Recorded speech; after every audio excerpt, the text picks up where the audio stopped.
নকতারা লেকে এসে মনটা ভালো হয়ে গেল। লেকে কত যে রং বেরঙের মাছ ঘুরে বেড়াচ্ছে সেটা দেখলাম। এই বোটিং লেকটি খুব পরিপাটি করে সাজানো। লেকটি বেশ বড় এবং চারিদিকে সবুজ আর পাহাড়ের কোলে এই লেকটি।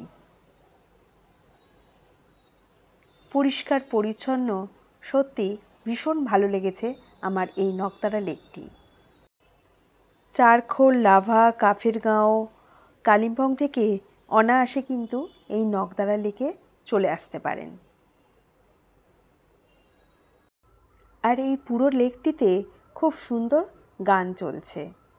এখানে বোটে চড়তে গেলে 70 টাকা করে টিকিট কাটতে হবে। সেটা গিয়ে উপরের দিকে যেখানে আমাদের গাড়ি স্ট্যান্ড করেছে ওখান থেকে কাটতে হয়। এই বোটে একটা টাইম বাঁধা থাকে, 15 মিনিট টাইম থাকে। মানে যেখান থেকে শুরু হচ্ছে একদম স্ট্রেট গেলে এবং ফিরলে মোটামুটি 15 মিনিট হয়ে যায়। নকতারা লেকে একবার ঘুরে যাবেন, আশা করি আপনাদের ভালো লাগবে।